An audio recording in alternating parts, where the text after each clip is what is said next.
This is 5 realistic methods to confront and destroy a narcissist once and for all. Is there a limit to a narcissist's cruelty and manipulation? How far can they go? In this video, we'll explore how to stay ahead of narcissists so you can break free from feeling threatened and dominated. I genuinely hope this video will provide clarity and address your concerns. But before we dive into the 5 effective strategies to outshine a narcissist in any conversation, let me introduce myself and extend a warm welcome to all of you. Now, let's begin with a question.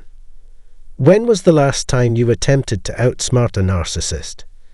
If you have, please share your experiences, what happened, and whether the results met your expectations in the comments.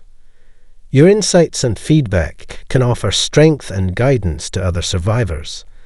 But keep watching until the end, as the 5th strategy is the most intriguing and vital one.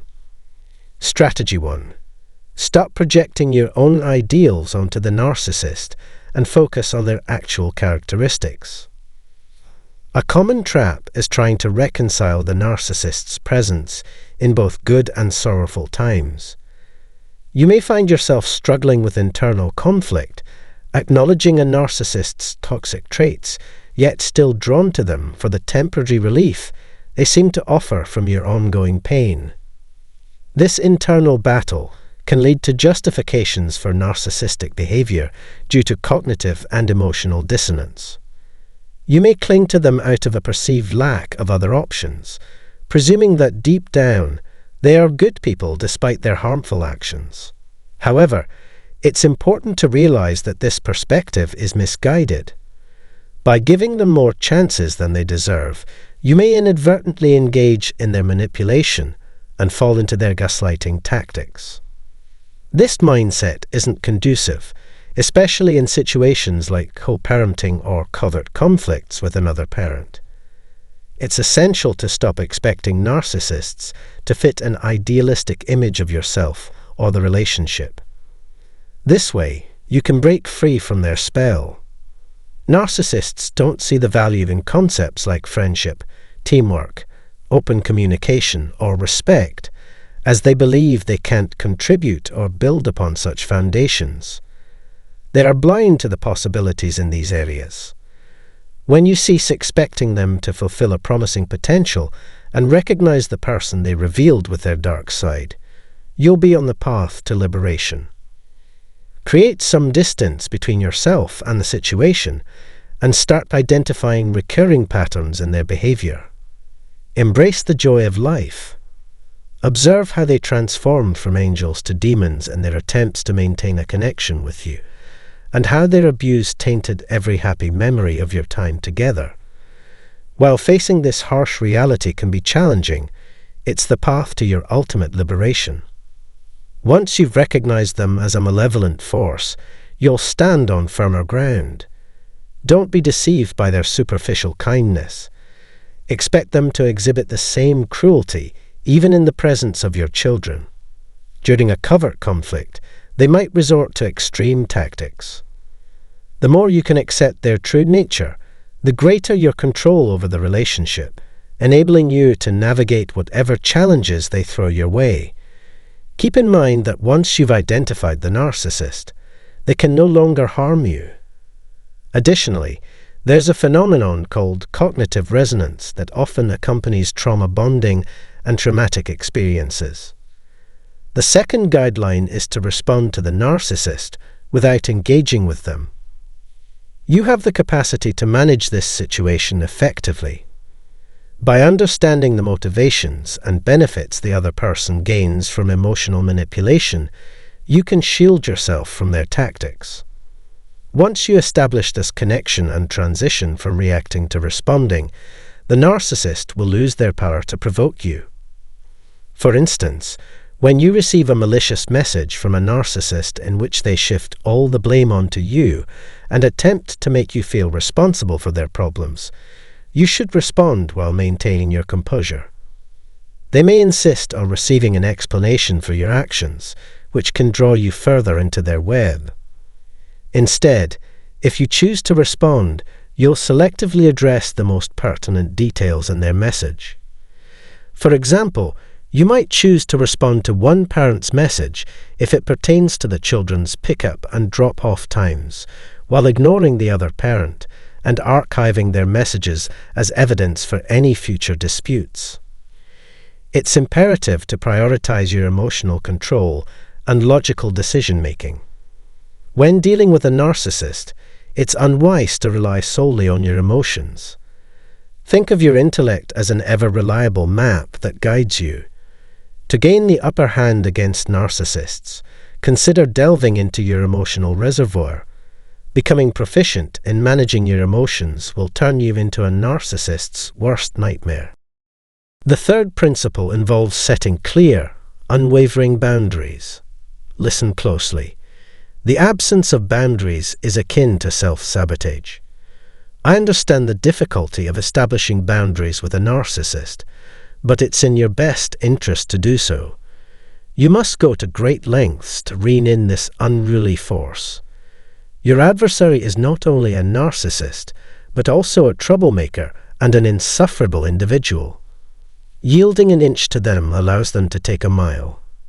If they can't respect your personal space, continue to assert that you won't readily surrender it.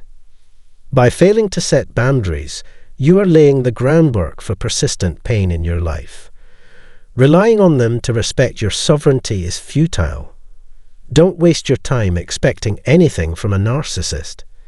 If you decide to allow their presence, it should be at your discretion and prioritize the safety of your children. They will show up consistently, with no regard for anyone or anything else, behaving as if nothing has changed, settling in your space, and treating you as they did before. Identify the root cause of your struggle to establish boundaries and address it head-on. The only effective way to say no and keep the narcissist at bay is by uncovering and tackling the underlying reasons behind your inability to do so. Whenever possible, establish boundaries that clearly delineate acceptable and unacceptable behavior. Hold them accountable for their misconduct. In this context, forgiveness should not be considered. If you're going through a divorce and sharing custody of your children, make sure they understand how to reach you and the agreed-upon visitation schedule. 4. Don't take the bait. This particular narcissist excels at playing the blame game. Blaming others fulfills their desire for superiority, allowing them to evade responsibilities and shift the burden onto unsuspecting individuals. Resist the urge to internalize their accusations when narcissists pin the blame on you. Practice indifference, pretending their accusations don't affect you, which serves as a form of rejection and redirection. This exposes the hidden truths concealed within their projections.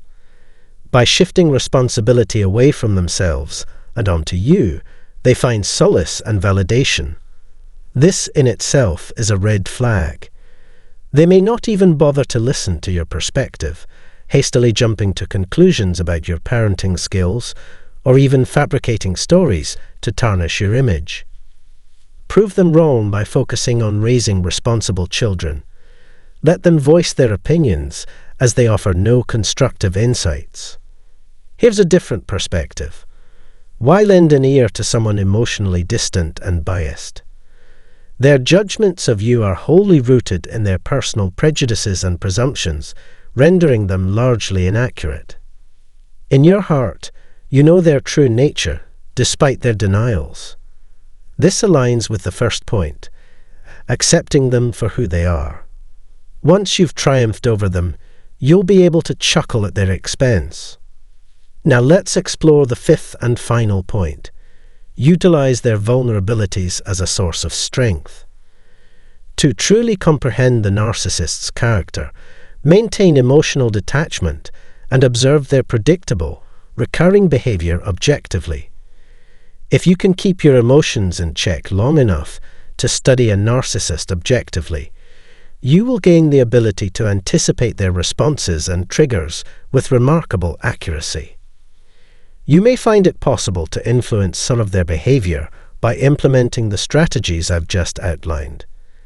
It's important to clarify that you don't aim to become a narcissist yourself, but rather to protect yourself. You're not actively seeking to harm anyone, but rather employing defensive tactics to ward off torment. Consider using their vulnerabilities, such as their compulsion to maintain a flawless image in the eyes of the world.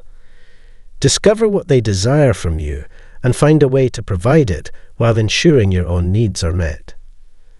Think of it as a gradual, strategic approach. Gain their cooperation by appealing to their more primal motivations and their need for immediate gratification. With careful planning, anything is possible. It's possible that someone might label you a narcissist for these actions, but it's not a given. You're acting out of self-preservation and friendliness, not with harmful intent. This approach serves as a precaution in case of adverse situations. To clarify, you're not causing harm to anyone. You're merely recognizing the truth, which is the path to your own liberation. Reinforce your mental and emotional resilience, and don't allow them to torment you. Instead, leverage their own tendencies and use them to your advantage. That's all for now. If you found this video informative, please share your thoughts in the comments, and I'll see you in the next one. It's time for healing and restoration.